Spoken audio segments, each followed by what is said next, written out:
I graduated from FIU in 2020. I'm an alumni, and I'm really grateful. I'm really grateful FIU Man and Wynwood can offer us a amazing space and a very intimate setting for our talk tonight. So at first I want to start by introducing this collaboration with the One Club Miami. One Club Miami is a nonprofit organization internationally, and we have our president today, Albena, to give us a few words before we start. It's going to be really quick. Yes. So one Club Creativity. So what we do, we represent creative, like whatever is creativity, we cover it all. Not only in the States, but across the globe. So we have like a huge network of like creative, and in Miami, I am the president of the Miami chapter, and we do a lot of events, we do a lot of stuff to engage the whole community. The thing that I want to kind of like share with you today is like the One Club Awards Miami. The deadline is October 10th, but we have many categories and so on that you can just kind of like enter, and if you, Wi-Fi is working. But if you kind of like win in Miami, you can get a free pass to the one show. It includes photography, illustration, design, advertising. So check it out. You can just Google like the One Club for Creativity Miami Awards, and you can kind of like get in there. It's kind of like pretty cool because again, if you kind of like win, you don't have to pay a huge amount of money to go to the one show. And yeah, that's it. I'm gonna present you to Grisel de los Reyes, who is like also a partner of like the One Club for Creativity. We do a lot of events together, and she's the program director of the Master in Global Strategic Communication in partnership with Miami Art School. Yeah, it's a mouthful. Anyway, thank you. This beautiful facility is part of FIU. So thank you for hosting us. This is my office here, as a matter of fact. And the only thing I'm going to say is that, first of all, we have a master's degree that specializes in creativity in this field. And we happen to have amazing professors. One of them is here. I know we're going to embarrass the hell out of you. One of the top creative strategists literally in the world. And Albena is also one of our amazing professors.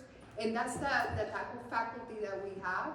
And we have a partnership with Matt School of Ideas, which literally at Cannes, the Festival of Creativity, they were voted the best creative school in the world. That's the partnership that we have.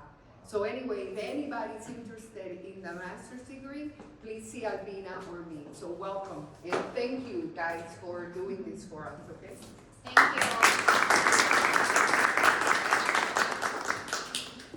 So I do want to speak a little bit about my inspiration of asking the question later on and having this talk. So when I graduated from art school and also started finding my direction in the career, I do feel like there's a gap of time that I feel very confused and asking myself a lot of these questions. So I feel that this talk is designed for artists and hopefully to benefit artists as well from our profession now, like through different ways and strategy, climbing to the point that right now their position and then how they position themselves in the art world. So it's going to be I want it to be a very flexible conversation. So feel free to write down your questions, or later on we do have a 15-minute Q&A session afterwards. So let's start introducing our panelists. And after I introduce them with their bio, I would briefly show their recent works, and then maybe later on they can elaborate a little more about their projects. So first we have Susan Calaballo. I'm sure a lot of you are not very familiar with Susan. Susan has over 20 years of experience as an art consultant, producer, and as a curator. She formerly served as artistic director at Art Center South Florida, aka Ulai Arts now, after having worked with the Contemporary Art Project at Vizcaya Museum, and the Cisneros Fontanos Art Foundation, among other organizations, and running an independent art space called Artemis PS742 for many years. Lately, Susan is intersecting her curatorial and producing experience with her own artistic interests rooted in performance, film, and creative writing. In her hybrid interdisciplinary practice, she's a creative instigator in the development of new work in collaboration with others. Most recently, Susan organized Prelude to 2100, an immersive art experience addressing climate change issues in collaboration with over 30 artists, culminating her 2 artist residency at Live Arts Miami and Deering Estate. She will be starting an artist residency at the Quebec Center in December 2022 while working on a couple of projects as extension for Prelude to 2100. So I had the honor to work with Susan on this huge production earlier this year. It's based in Deering Estate and really provides a great immersive experience, combining visual arts, performance, and a lot more. So Susan's recent project, including her curatorial project at Multi Arts. This is one of the installation view. And also working with artist Carrie Phillips in the Library of Things. And these are the screenshots, performance shot for Prelude to 2100.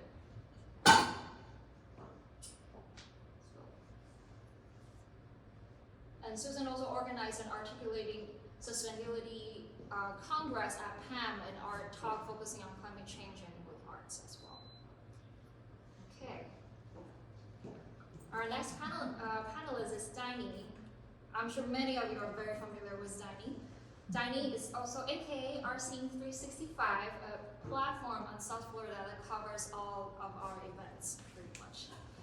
Diney is a culture practitioner based in Miami. She is a creator and curator of RScene 365, a platform promoting the visual arts in Miami, South Florida.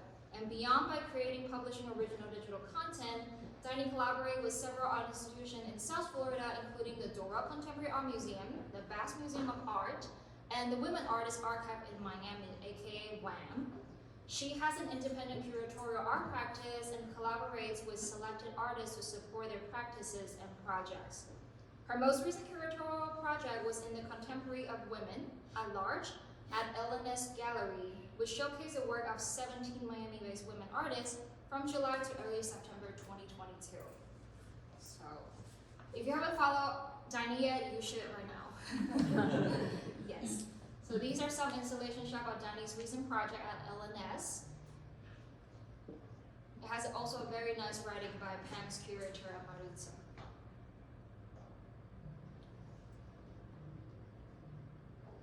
Okay. Our last speaker, Lisu. Lisu is an artist and fashion designer studied at the Julio Araga and Nepali Recon Art Schools in Venezuela. Her academic training, experimental graphic, has allowed her to work with different possibilities of printing on paper and fabric as well. Since the late 1990s, her work has been enriched by the use of recycled ropes, raw materials, polysilk, and some other textile materials. Lisu's work explores emotions and memories through the allegory of weaving, both literally through the physical materials and metaphorically as a process. By combining her knowledge of ancient weaving techniques, passed down through her Wayuu heritage, Lisu bridges the gap between handmade and digital media in her work, both in fine art practice and also in fashion industries.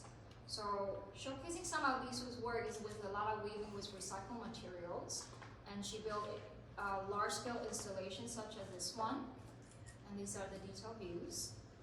Lisu is also one of the artists included in Diney's recent project.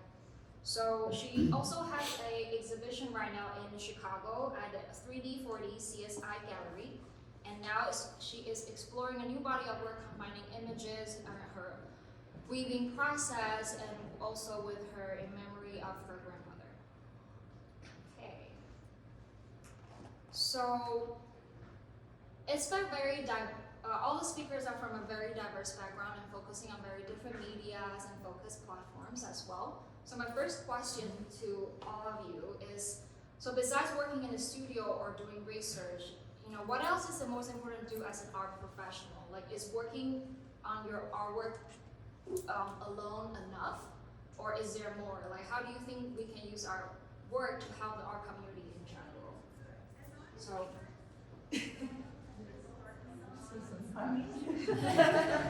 No, I think well, I'm probably the least experienced and the only one that's not an artist or have an artistic practice. But I think from observation, right? Like what really sets apart having an art practice, professional art practice, for being somebody who dabbles or have I don't want to say hobby, but that it's just creating some art, but it's not necessarily engaged professionally. Is that you really have to set apart some time for that extra engagement outside the studio by visiting other shows, supporting other artists by having, visiting other artists in their studios and having those conversations, going to talks, really being part of the community, right? Like really trying to get there to see what else is. And one time I heard somebody who knows much more than me about this say that probably 70-30 is a good ratio of 70% of the time that you have dedicated to your practice to be in the studio and 30% to be out there, like really trying to create other connections. Yeah, thinking like for example in my case, with Amy is a really good example, about how her website, working with the artist community.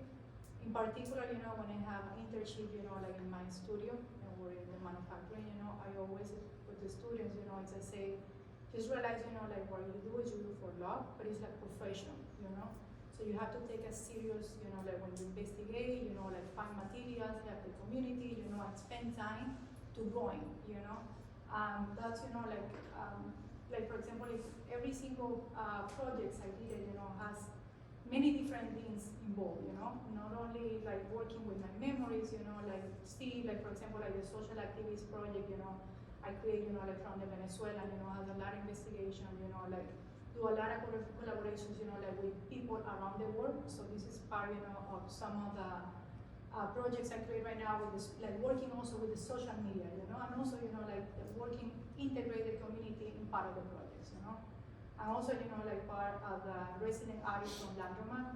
And Landromat is a really good example because before the pandemic, like we have a lot of events, but I know, many places changed from the pandemic. But like for example, like during the exhibitions, like we have open studio and we receive the community, so we got the chance, like to talk, like people coming from the first time, explore and get a feedback, about the works, And that's also really important, for the career. Totally. Well, I would say that I have one answer that I would have given in my 20s, and I have another answer now. And I totally agree with like being part of the community, and I would say that I was very, very much part of the community in my 20s and 30s. I guess I just rebuilt them in my 40s.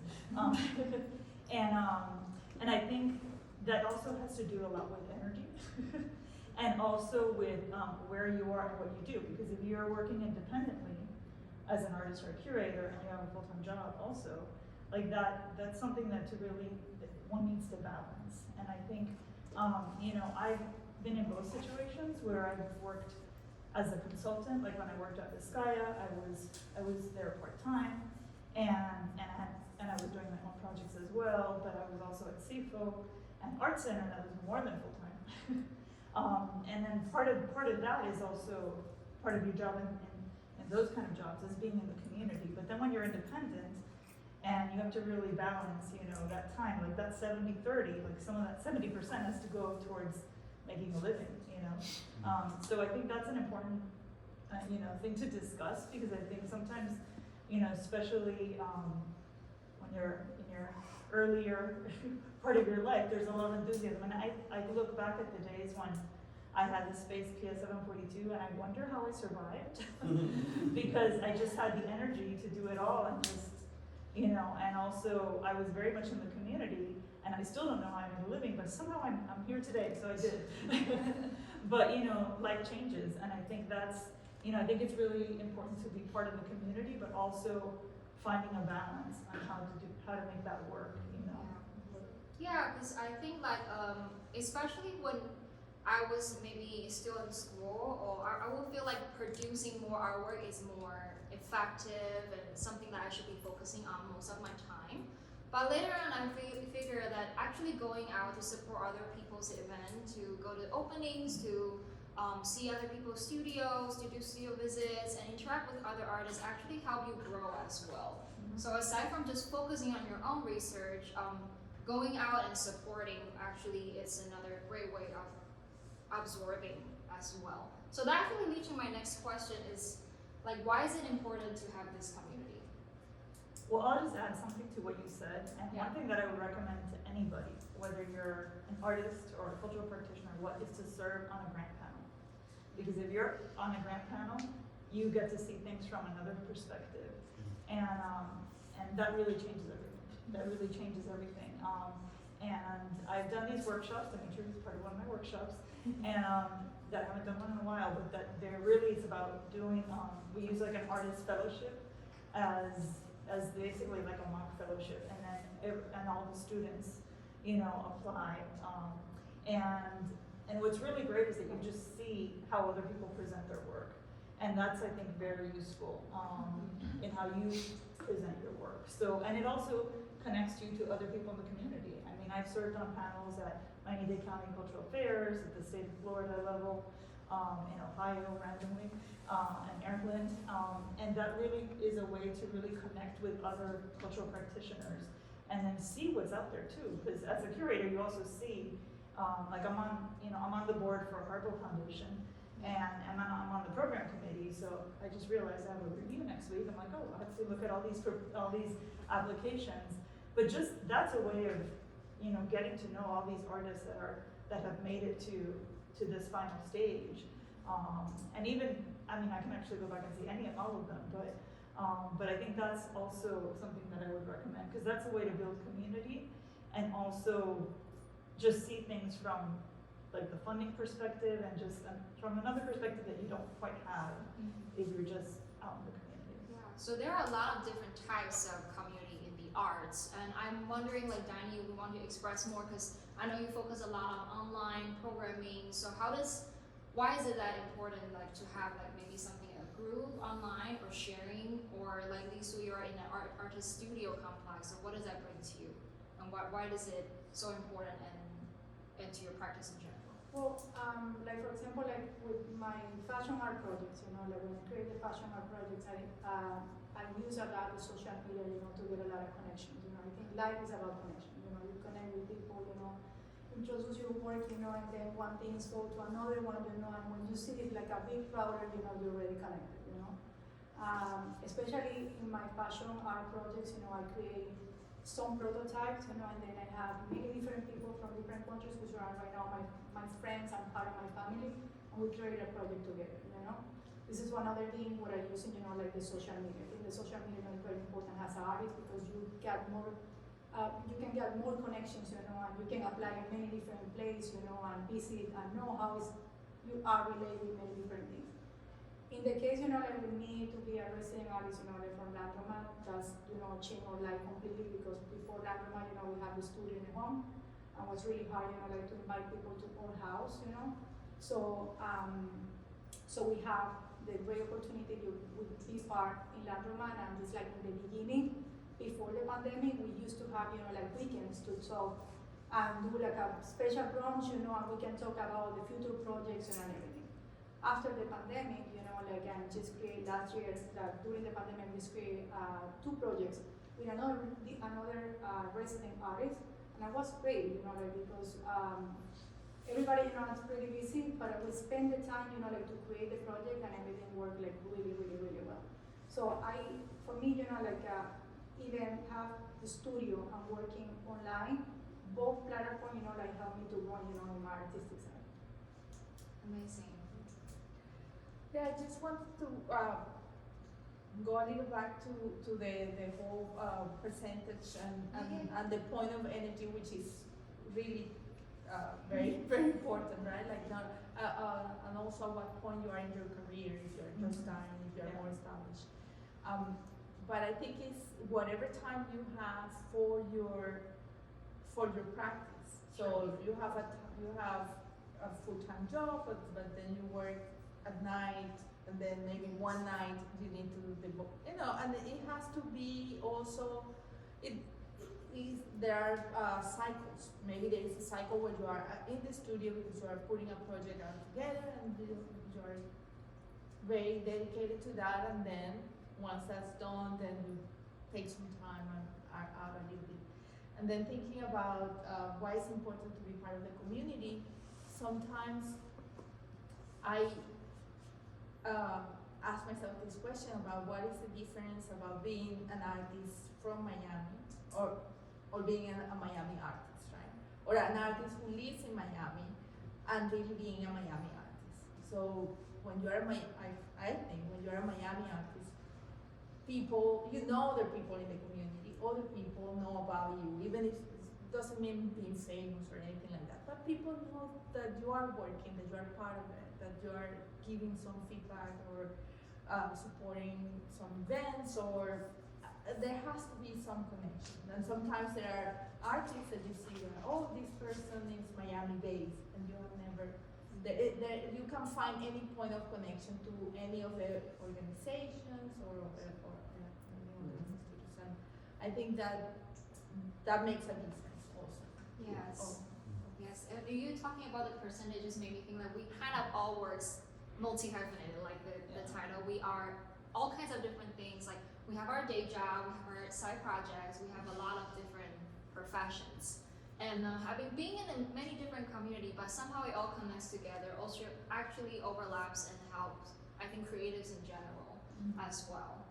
So our next question is like, since like, I think Instagram, for example, are a lot of most used online platform that, you know, we think of something, we do something, we post online.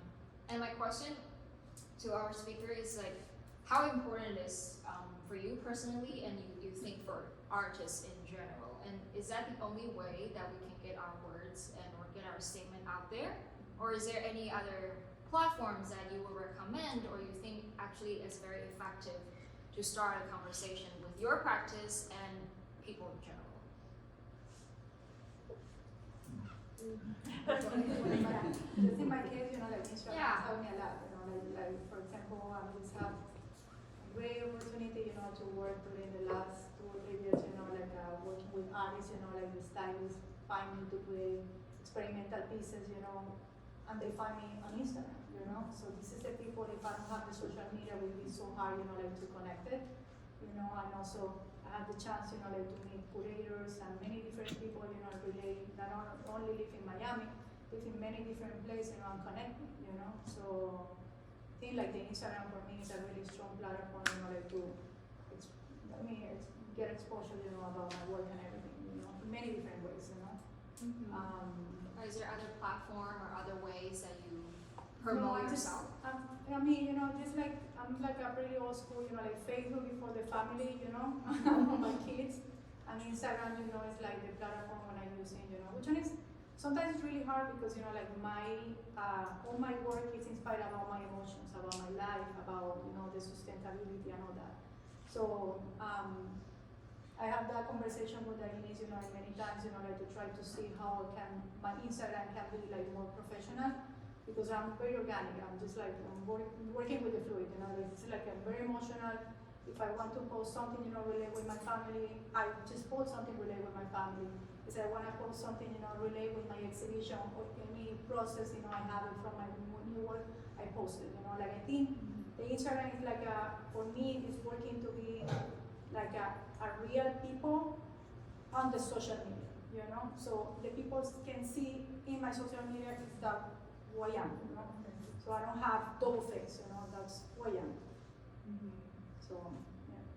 Because I do sometimes feel like especially when thinking about using Instagram professionally, actually stop me from posting that much, and I would actually be scared to post anything because I'm afraid of what my image will be to other people, and then later on social media, like, is it supposed to be that serious, or should be taken as, you know, lightly and something more personal? And I mean, especially with Diney, I know you run this huge platform about broadcasting everybody's events. So I'm curious to see what your take on it. I think that the most important thing is to be authentic. So that what you say is the key, right? Like, this is a portrayal of yourself. of what you're putting out there. So if you're authentic, it's fine. Still, there has to be a balance, right? If you are doing your practice, you can be authentic, but if when somebody goes there, it's all about your cat, then people kind of get an idea of what's your practice. So I think nowadays Instagram is like a portfolio, right? When people open it, they have to have an idea of what is it you do. Like it has to be more or less clear. Exactly. It's like more people are going to your Instagram for a first contact than to your website. So the website is still very important. It's something that is required professionally. You have to have a good website. As an artist, can be simple, but something that has that presence. But Instagram or like people will say TikTok. I am not. I'm not there yet. I'm not there yet. But yeah, I've seen examples of artists like this one, other artists that are their life is part of their practice, right? There is not that much of a separation. What they do, their emotions are right there, and because that's authentic and because it's related to the work, it's fine. It's okay when you go and see it. But not everybody is like. Not all practices are like that. So if you are not necessarily like that in real life, then you can't portray it. If you're not that outgoing or something. Yeah, but I also feel like there's like a different style. Like if I don't want to overshare, but being as an artist, it seems like I need to create content or share something for people to see me. So like what would be the balance in between that? Well, I guess it's my turn. Well, yeah, it's interesting because I totally feel old. I feel old right here. Totally. But anyway, I just want to say what you're saying about the business card.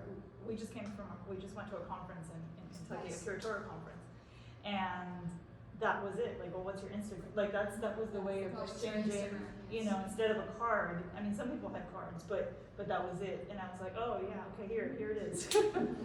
And it was just a reminder. I was like, oh yeah, I guess I should update some things and put some things on there. I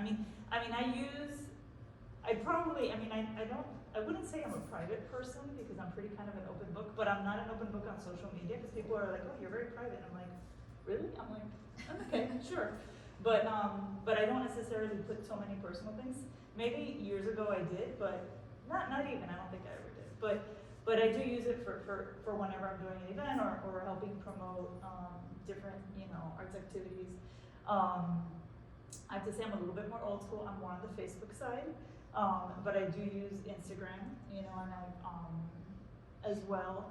And I feel like that is the new business card. So, but I do think that actually Lisa and I were just talking about I still think a website is actually really important, because to build a portfolio, and I suppose you can do that on some level in Instagram, but I was just saying I need downtime to not go to events and not produce events just to be able to focus on that.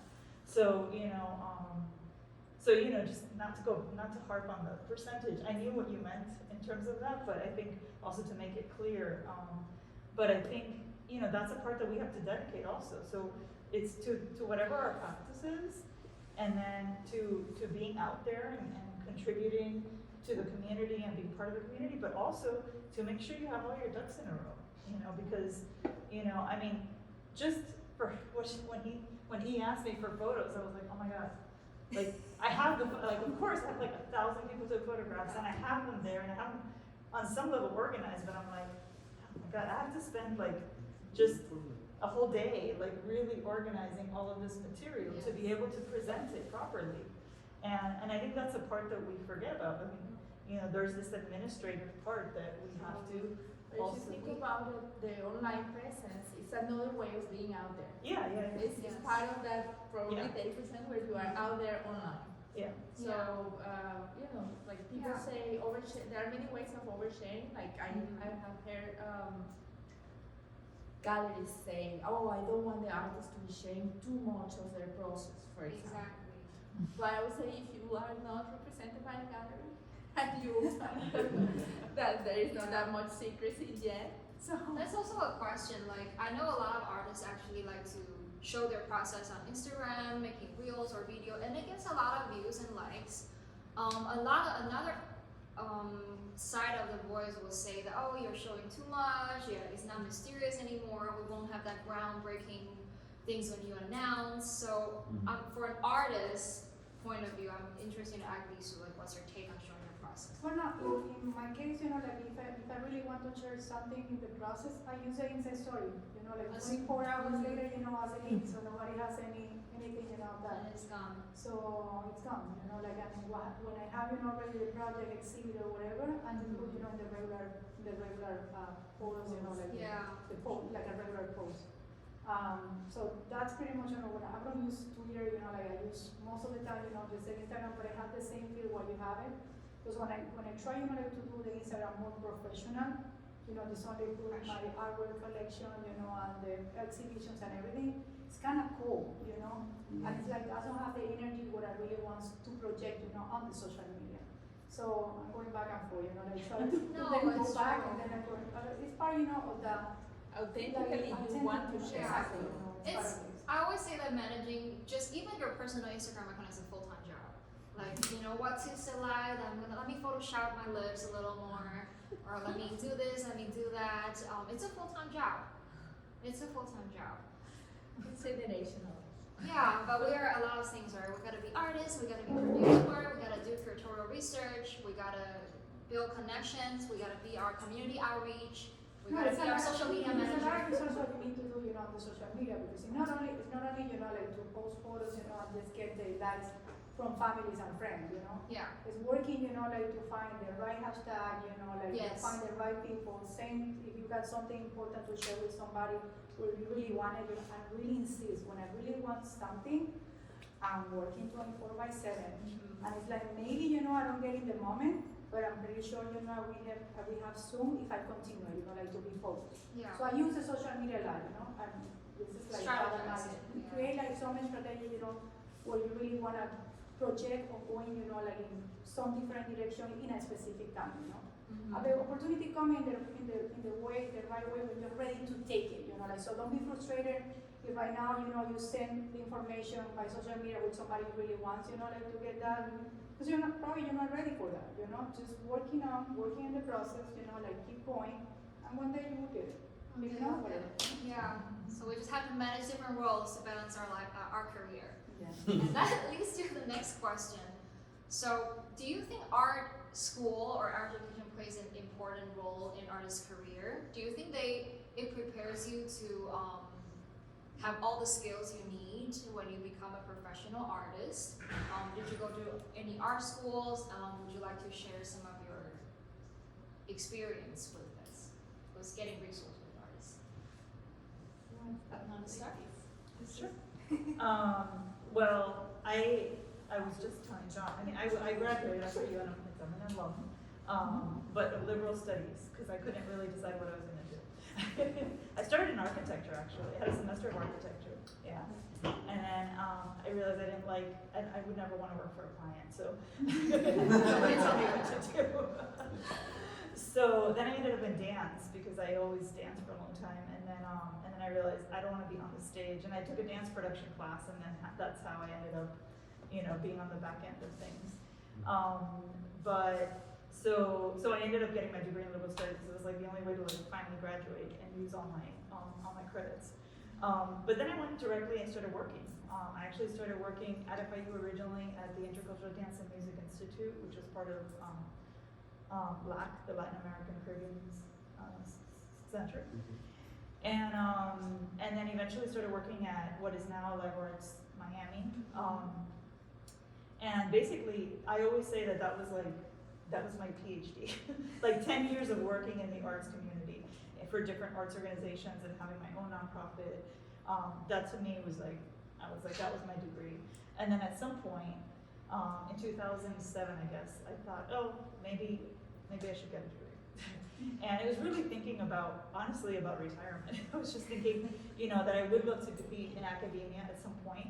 And so I decided to get a master's, and I got it in arts management. So I went to American University in DC, and it was actually great to go back to school after having worked for 11 years in the field, because he had such a completely different perspective, and that was really, really great. And then so I did that, and basically in essence so I could teach, because I didn't really feel like I needed it to be an arts, a cultural practitioner, Yeah. or an arts producer, even though now I see that a lot of jobs are requiring masters in arts management, and I was like, oh my god, yeah, that's a thing now, but back when I started, that was not, there were barely any programs.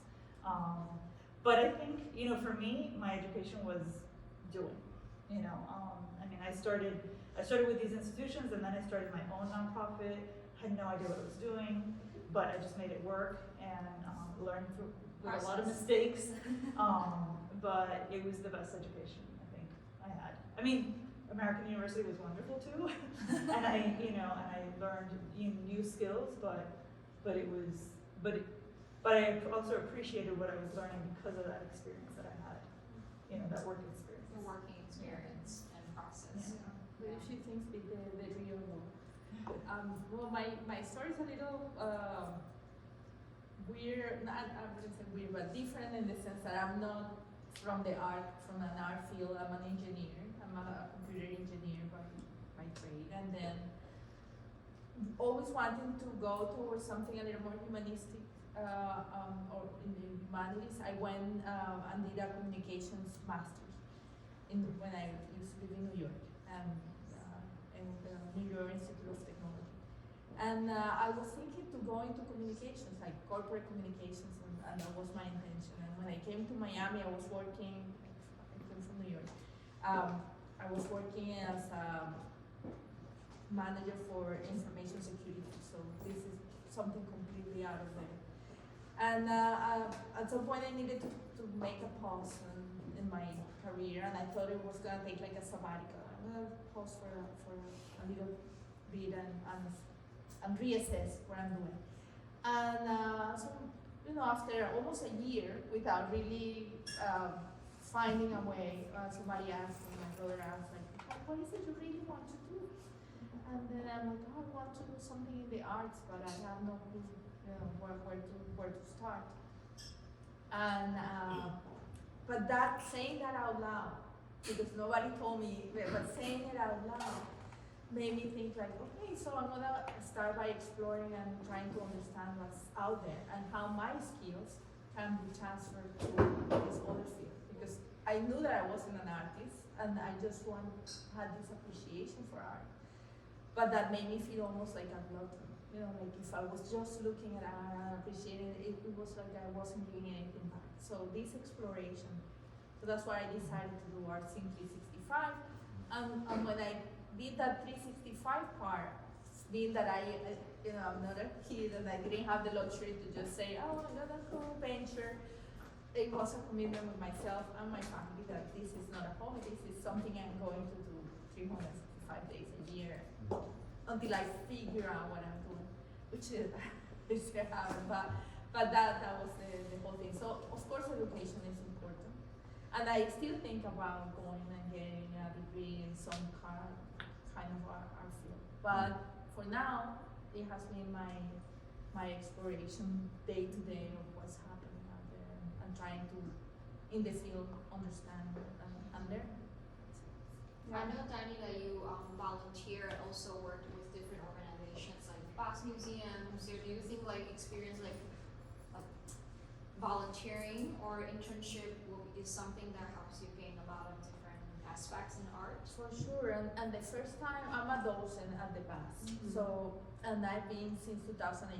The first time I approached the BAS to be a docent, they wouldn't take me. They were like, because I had no any relationship to the arts, and this was at the very beginning. And then even though I had my resume, that I was a professional with a master's, they were like, but then maybe there wasn't that many people trying, and they gave me a chance. Yeah, they gave me a chance, and even though I get busy and I've been much busier, I try not to, I really appreciate that connection with the museum, and then I intend to do it for as long as I can. But yeah, volunteering. I've been volunteering for anything and everything that I can, like for installation. I volunteer with artists to do, anything. Like I've been carrying. Yeah, I have done a little bit of everything, but I needed that experience, of course, like to curate. How would I ever curate anything? Not that I thought that I was gonna be curating. That was something that came afterwards. But yeah, doing an installation, working with somebody that's, like working with an artist to see how they are making work, all of those things. And of course, I had to volunteer. Nobody's gonna pay you to do that. What about Lisa? Well, in my case, it's like, I don't know, my big mentor, was my grandmother, in my fashion scene, like I learned from her. I never went to the school, like to be a fashion designer or that. But I went, like to the art school and I had the degree in experimental graphic, experimental engraving, which at that moment was very important for me because I create fine pieces, on the street, metal pieces, and I have a lot of influence from Marcel Duchamp, and I connected, I oxidate the material and I transfer, in a different surface. And I create large installation, like with shadows and everything. That's in the almost 1999 and the 2000. Of course, like for me, the skills, like to go to the university or take some classes, that's very important. But the most important part is like experiment and enjoy, the environment, like walk, like talk and, like practice and don't get afraid of some situations, If you fail, it's fine, but you do it, and you take, probably it's not the right time at the moment, but you can continue that, that's practice, and the only way where you can practice is when you're already in the business, or you're already in the street, and get contact with different people. So 50-50 for me, is like very important. If you ask me, it's kind of hard for me, go back to the school, like to take 5 years, try to have a degree or whatever degree, something like that is pretty hard because my situation right now, I'm already at the company, I'm just like have a mother, and just have already my life, it's pretty hard. But I'm always available, like to learn new things, like from the artistic process, Yes. So I take extra classes, like take like a couple like a workshops, like during the year, like to write drawing, the experimentation, with many different materials depends, every single project I create, during the year. So it's 50 and 50. When I had the internship with for example, like in the fashion, in the manufacturing, I just tell my interns, like use a material, like explore. I'm working straight with the scissors, I'm trying to make the patterns, and use your body has a shape, like to create new pieces, and work with the remains of the fabrics, like work largely with the sustainable materials, all that, I'll be part of that. Yes. Experiment, like some of that. Want to add something to that? Yes. So right now, as she mentioned in my bio, like I'm at a crossroads where I've been more of a curator and producer, but I'm now with Prelude. I started wearing the hat of artist and creating very much in collaboration with others, which I love to do, for the most part. But I think so I've been taking a lot of classes, and that's what I would say. Like I think about, oh my gosh, should I go back to school? I don't know. I'm too old to go back there for another degree. But I've been taking a lot of classes. Like for example, during the whole the last 10 years, I've taken creative writing classes whenever I can. Like workshops with the Miami Book Fair, or Reading Queer, or different organizations. And then during the pandemic, I found this pioneer writers in New England, and I started taking classes there. But I think also just furthering your education in whatever way. Like when I was starting to work on Prelude, at some point with the writer who started telling me, he's like, well, it sounds like you want to direct. And I was like, I've never directed in my life. So so I sought that out, and I ended up taking a directing workshop with Yale School of Drama, one summer, and then I just took a playwriting class, and these are all like, workshops that are like, this one was like a 2-week intensive, another one was like 3 weeks, I think, these are ways to just really expand your practice. Right now, one of the things I'm interested in is video editing, and that's something else I want to sort of explore. I'm like, okay, I need to I need to find something for that, you know? So I think however you can augment your practice in whatever way. And, you know, there's resources out there, like, Miami-Dade County has Artist Access, which I think the application is coming up soon. So that's one way, like, I got funding to be able to do the directing workshop. And there's, you know, there's things out there. And then there's free things, like Reading Queer offers workshops, for example, writing workshops that are free or on a donation basis. So there's definitely things out there, truly looking for them. Yeah, so we just. Yes, the pandemic, if it left us something good, was that there are so many online resources now. Yeah. Most institutions really go into the online game, Yeah. so you can really access a lot of resources. Totally, and I do feel like, especially now with everything is so accessible online, our school I think is great and definitely helps. At least for me, I gained the community part that I didn't have to have that first step and joining in a bigger community later on through my peers. But like learning wise, I think our education in school great, but there are so many different things online that are so accessible that we'd be able to, within a Google search, we'd be able to learn on our own, and also through practical like internships, process, really doing a show, then I start realizing what I'm lacking of, and I can continue seeking resource for. So I know, like Lisa, when you mentioned that you work with recycled materials, and I know Danny worked with a lot of women artists, and also Prelude to 2100 is all about environmental and climate change. So that leads to my next question: is that a lot of artists are using their voice in like activism. So what do you think about that? Should we really take a stand and put our statement out there in social justice? So do you think art is a strong and powerful tools for that? Absolutely. Yes, absolutely. Yeah, you know, like in the 2016 during the protests in Venezuela, which is the country where I'm from. You know, I'm born in Miami, but I started moved to Venezuela when I was only 2 months. And I always say, where you're from? And I say, I'm from Maracaibo, you know, like really Venezuela. So this is like, I going there, you know, and just feel so frustrated, you know, like to left the country and see, you know, like during the protests, you know, like the kids already going with the revolution, they fighting to be freedom, you know. So I created a project, you know, like called Resistencia. And that's a project, you know, was to find image, you know, on the street of the kids, you know, like the young people, you know, like fighting, but they need to cover their face because if the government knows who they are, they go to jail, you know.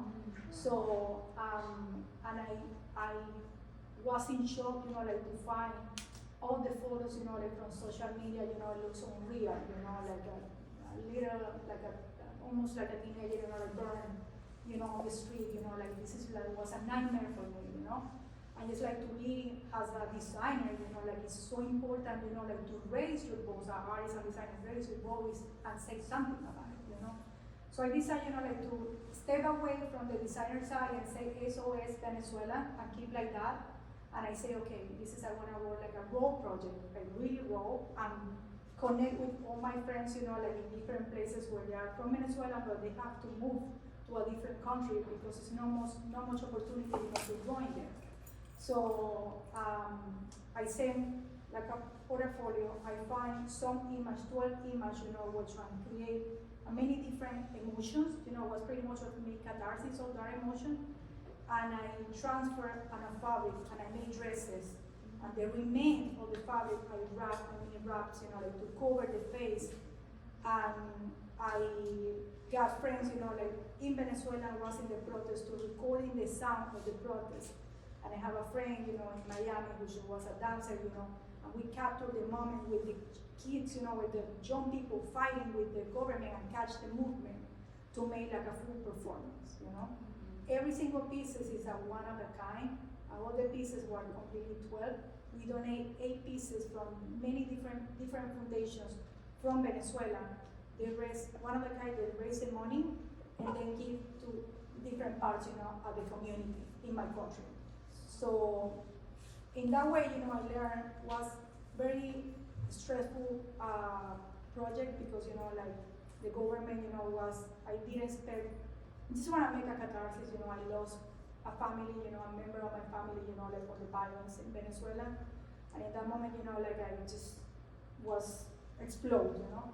But the government, you know, take very seriously, and I don't care, and just create the project, and I move forward from that. But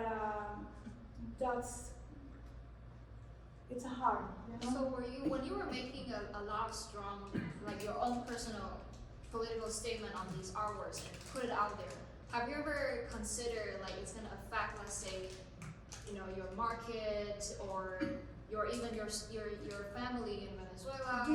That is like the point, you know, because it's like, honestly, I did a project, you know, like was not even model, it was a real woman, you know, on the platform, you know, like try to make movement, was my husband, you know, was helping with the video, you know, he was part of the project too.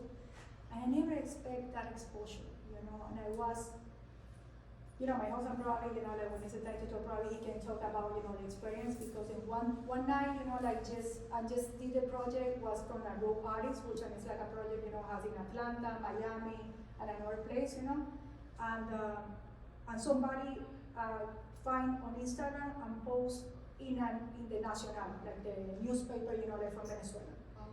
And people go to the Instagram, and usually, you know, I just have like a couple followers, my friend and family, and then, you know, like when I open the Instagram, it was like 20,000 likes, you know, in a photo. And then, you know, like people start to follow me, you know, and it's like, I was not prepared for that. I just feel in a moment, like, honestly, like in Kardashian. That's my reaction.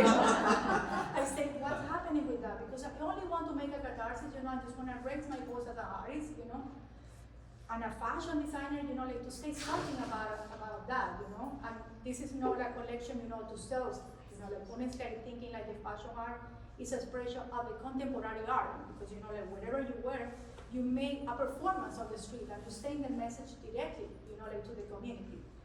And was very stressful that moment. Even when I'm talking, you know, I'm just getting very emotional, because that's, you know, like changed my life completely. Because my family, I still have family in Venezuela, and they was exposed, you know. Yeah. And, you know, like it was a nightmare. It's a risk. It was a high risk, you know. So I think that it's really something for political statement. I mean, we all know what happened to Ai Weiwei. He just disappeared for a couple of years and now had to flee to Berlin and other countries. So, I mean, there are so many different topics on social activism, and then moving to like feminist or women in the arts. I'm curious about to see what Diane's take on this. I'll go back to what is authentic, right? Like Yeah. if you really like, I'm Venezuelan too, so I know how I can feel, and I know that this is what's real for the issue, right? So you have no choice. I'm sure at that point she felt like she had no choice but to do it. And there are so many different causes and things that you could take a stand on, but you have to choose the one if you really feel like you can make a contribution and it's authentic, and you put it out there and you're okay with it, like with people confronting you about it or having opinions, you have to be prepared for that. If that's not, you know, if you feel strongly about it but you're not ready to be confronted, so maybe it's not for you. It doesn't mean that there are other ways. Yes. You can vote, you can write letters, I mean, there are many different, and the other thing I would say in that case is when it's not authentic and some people jump into a trend because it's now fashionable to be for the environment or for this and that, but people will also find you out, right? Like if you're not consistent with your message or how your actions are not consistent with the art you're saying. So again, authenticity is the main thing. Yeah, it's funny you should say that, because the project Pray the 2100 and before that the symposium, actually one of the symposiums that was in 2019 at PAM through IKT Miami had been in the works for like 2 years. And I had already been thinking about a lot of these issues, like in 2016 when I did the exhibition, The Future Isn't What It Used to Be, which is really a little bit broader. It was about violence. So we touched upon issues of like police brutality on Black and brown bodies. It talked about the environment, terrorism, all sorts of different things. And at that point, I felt that to be more effective, I had to, you know, be a little bit more laser focused. which is where I started focusing on climate and climate justice. And I had already been thinking about a lot of these issues and started to organize a symposium, and all of a sudden, like, everybody was doing climate change. And I was like, oh, that's interesting, you know, and I was like, well, this has been in the works, you know, for a while. And same thing happened when Prelude came about. Like, then I heard of, like, I kept hearing, oh, and so-and-so's doing something. I'm like, oh, great, you know. I've been thinking about this for a very long time, but it takes a long time to get these projects underway, especially, you know, large-scale projects with funding. But I do think it's important, you know. I do think, you know, like Danny said, there's other ways. In fact, what I feel sometimes is that what I do is not enough, that I should be doing other things. And I'm like, I should be at all those marches, I should be at all doing all these things, but, you know, it goes back to my first point about energy. And you also have to take care of yourself in terms of how is it that you can contribute. So if it is through your art and through your curatorial practice, or then that is one way, and maybe that's enough. You know, or if it's through other means, you know, or not at all, you know, not at all. But to me, it is important, very much, you know, especially climate justice. But it also, you know, you also have to sometimes take a step back and, like, because it's really intense. It can be really intense. I mean, working on Prelude, I had many conversations with the playwright that I worked with, and he was like, this is really intense and, like, really heavy, like, when you're really deep into the research. And I know, I mean, it's like, I know way too much. I know way too much, and I'm like, how, you know, it's like, but I just have too much information, so it's like any little thing, it's like, I'll be obsessive about it. Susan, can you briefly tell, because I'm sure some people knows about Prelude, probably attended, but some people probably not aware, but really what the project is about. Can you, like, briefly tell us about what the project is, like, its status, you know, Sure, the timeline? sure. I mean, it was basically an immersive arts experience at the Deering Estate, and it was set in the future in 2050. It was Prelude to 2100. So the idea was, you know, and the thinking behind the name also was that oftentimes when people think about climate change issues, I mean, that's shifting more now, but before, when the project was conceived, you know, and even in a lot of the data, you hear 2100 as the date for, like, when, you know, seas will be risen X amount, whatever. And a lot of people tend to think, I'm not going to be alive in 2100, so what does it matter? So it was really important to set this at a time frame that not everybody that's alive will be alive, but sort of like picking up from, I mean, I'll be in my 70s, for example, you know, so I will be alive, you know, God willing. So the idea was to set in the future, and that the Deering Estate had been converted at that point into a co-housing facility where people were living there from all parts of the world. And even though it's next to Biscayne Bay, it is on the Atlantic coastal ridge, so it's actually pretty high, one of the highest elevations in South Florida, believe it or not. And so that was the speculative scenario. And so there was I worked with a playwright who wrote a play that had to be modified because everything was supposed to be inside immersive, and we had to change everything at the last minute to outdoors. And I also worked with a number of visual artists that created, some had installations that they already had that we incorporated, or some were site specific, and some were partially commissioned, like Carrie's Phillips projects, What's Its Emporium was a sort of quasi collaboration of sorts, because I sort of commissioned her to do this project that she always wanted to do. So we ended up, you know, she ended up creating like a thrift shop of sorts, a library of things, and a number of other artists, either, you know, works that they had or that were commissioned to be part of it. But it was very much integrated. So the artists' artworks were very much part of the storyline, or incorporated into the storyline. So it was almost like a mashup between an immersive theater production and an exhibition. So that's kind of one of the best ways to explain it. And I do like that take, and then thinking about climate activism and how you really bring people in that environment instead of the stage to I think bring people's awareness in a very poetic and a very artistic way. And same with Lisu's prints, because you might not really see it at once, but like by, you know, addressing and photographing show your activism and voice in a more settled way, not just putting it out there and writing things. And so that's another concern that I have is like, what's after, you know, bringing awareness, right? Like, what's next? What's after bringing awareness? And it's what's the responsibility for, as an artist or curators or art professionals, what can we do besides bringing awareness? Well, I will say, one thing I think is very important is that we have to walk the walk. Walk the walk. So, you know, whatever you believe in, and in my case it's climate change, I mean, obviously I believe in many things, but like what thing I'm really passionate about is climate justice and talking about climate change issues, is really incorporating that into the way that you create work. So, a few years ago I did a workshop with Blanca de la Torre, who's a curator who was here for the art sale residency. And we talked, I can't remember the name of our workshop, but it was about how do you incorporate sustainable practices into your work.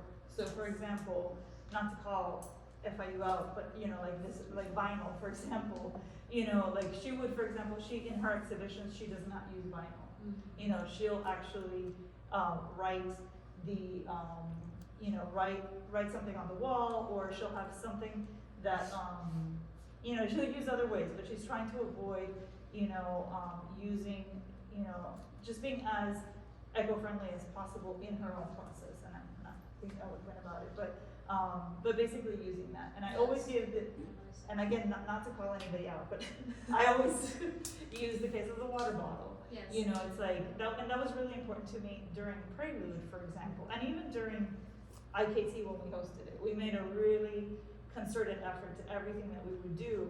We're gonna walk the walk. So for Prelude, we had boxed water, for example. Yes. I mean, it's inconvenient because you have to go out of your way to do it, you know. And the same thing with like not using vinyl. Of course, it's the easiest thing. I used vinyl when I was art center all the time. Like, it's the easiest thing to do. But I think that's where part of it comes into play. And you know, that's I think a little bit quote unquote easier when you're talking about climate issues. But if you're talking about other issues, feminism, you know, racial justice, I mean, there are ways to do that as well, but I think in the terms of the environment, I think we still have a long way to go in Yeah. terms of sustainable practices. I do know Lisu with her installation, she all used recycled textiles and fabrics, so Yeah. it's another ways of walk. Exactly, you know, like for example, like the roll pieces, and this, you know, like this is like an amazing project, like completely changed my life because I just realized there's an incredible connection with my ancestors, you know, and you know, like I'm from Venezuela, you know, like my grandparent was from Guajiro when I was ethnicity, you know, from Guayú, and they made tapestry, and we don't know that, you know. So everything started, you know, the roll because I really want to create like some wearable art pieces, you know, and I find a place where they have all the remains that roll, you know, they have one large piece, one small piece, you know. And I started, you know, like to create pieces, you know, where I use my body as a canvas, you know, to working in the fashion art scene at that. But I realized, you know, when I take off the inside part, which I call the soul, it's like pure white, I connect, you know, like one at the time, and in one moment, you know, I feel my hands dancing, and I don't know what's happening. It was an exciting project. So in that way, you know, like I'm just starting to work in the weaving and the fire art projects.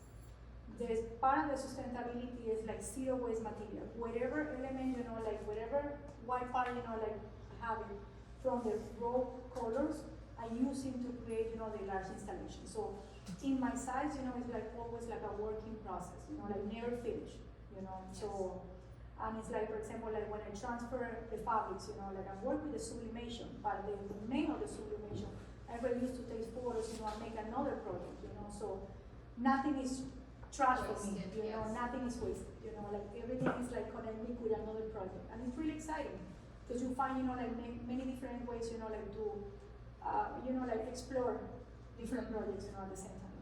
Awesome. Well, thank you. I think we're running out of time, so we have a 10-minute Q&A section left. So feel free to raise your hands and ask either one or all of our speakers if you have any questions. I have a question. What is your take on NFTs or digital art? Digital art. Is there a specific No, speaker? just an open question. The value, the Value or tool or in general, Well, I believe we're at the tip of discovering it. There are explosive information of it, and I think it is a great things to look into. But it's definitely not mature yet. I feel it's not our people right now that is really having fun with it. It feels more of a technology take, and we're still figuring it out. And I do feel like in our industry, we are very, very, very slow when it comes to technology and digitization. So, yeah, I think. Do you feel the same way with virtual galleries, like making virtual galleries like a unity for people to walk through and experience Well, the metaverse? Well, I think that's different. I mean, Yeah, I well, noticed that. I mean, I know they're different, but how do you feel about them? Let me say a separate question. I mean, I know it's not an NFT. How do you feel about virtual galleries for showing your work?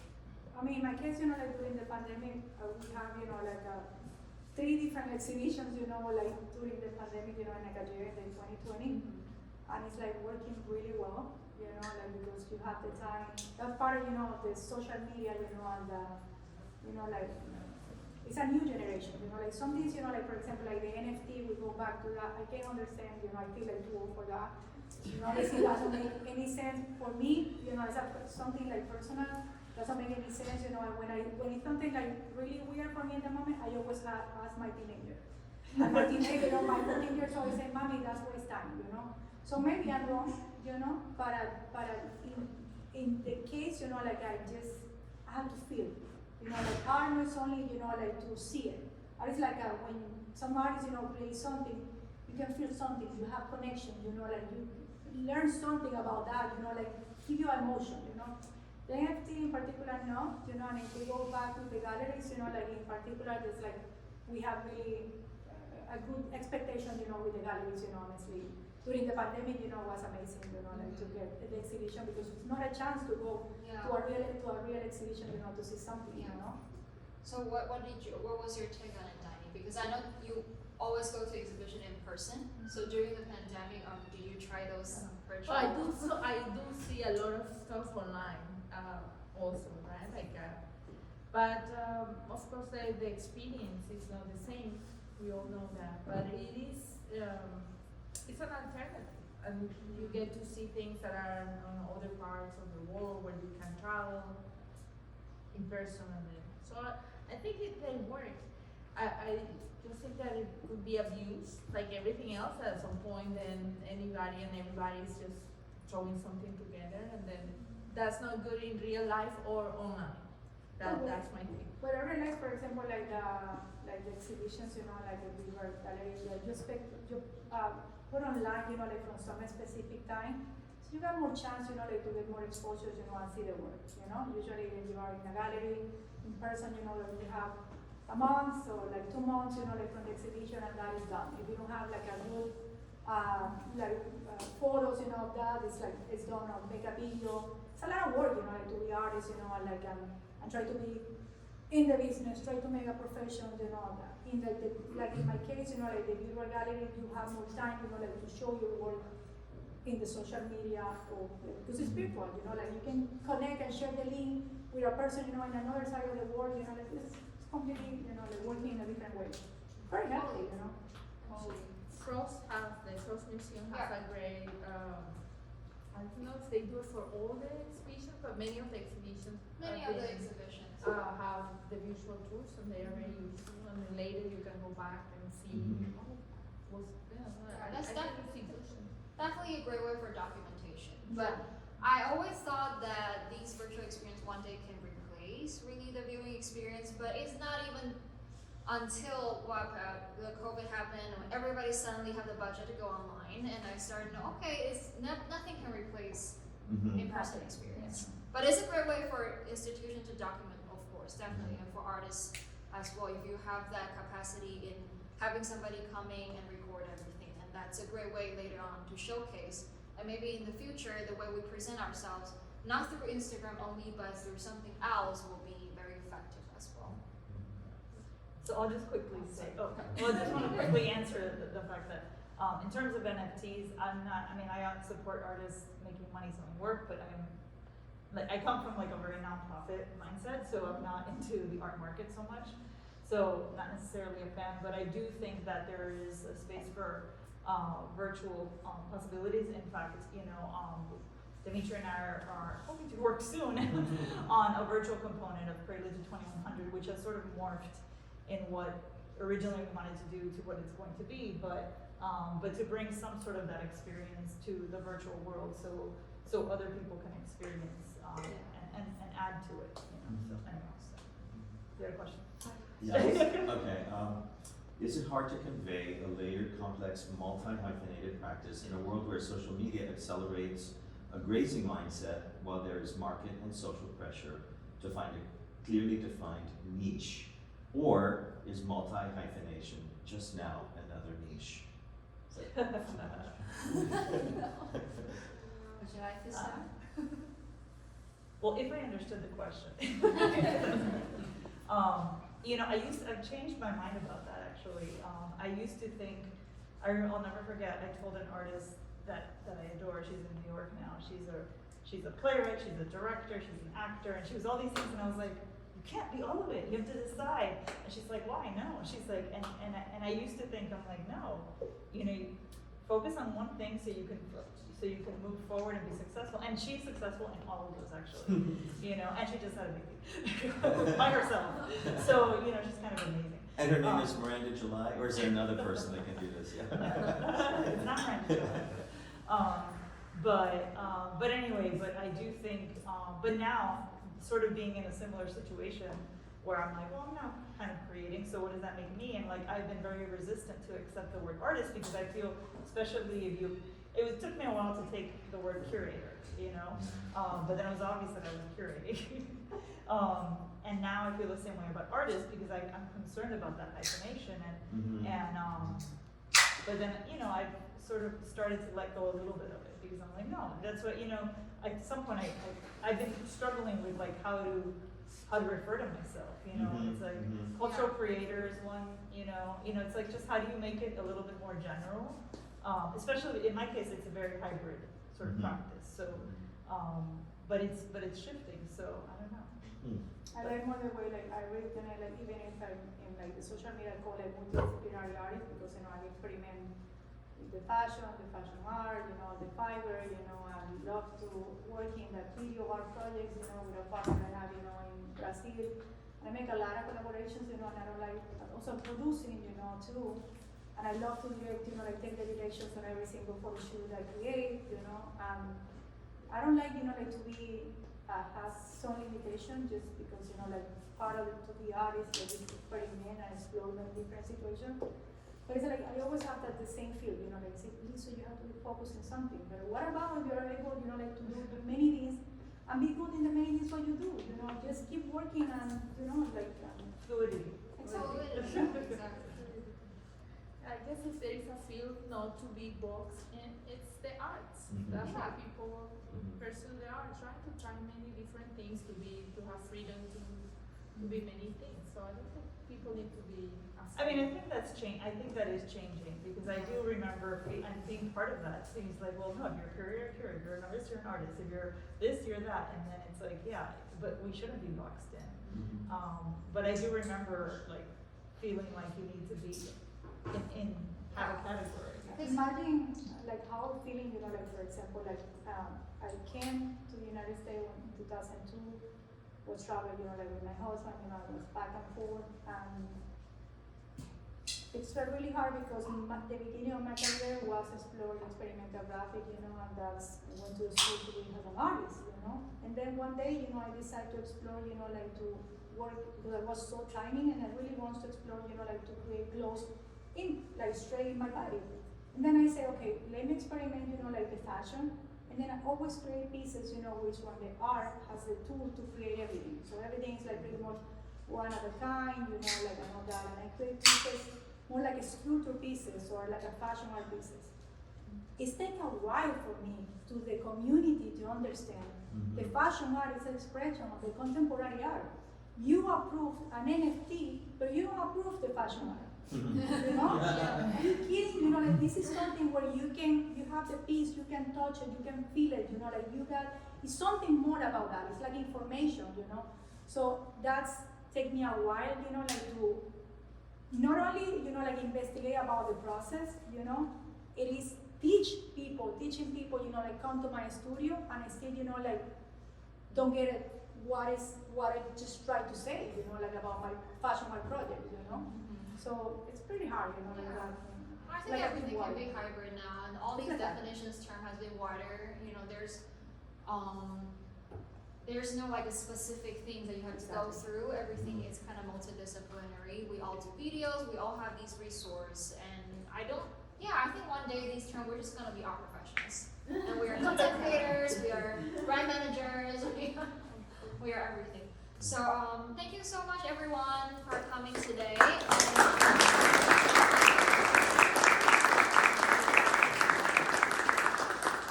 We have some refreshment and some bites at the back, so we're gonna stay a little bit longer. If you have some questions, feel free to approach to us, or we can exchange our contacts and for further conversation. And Instagram, show us your Instagram as to follow each other. Thank you. Thank you.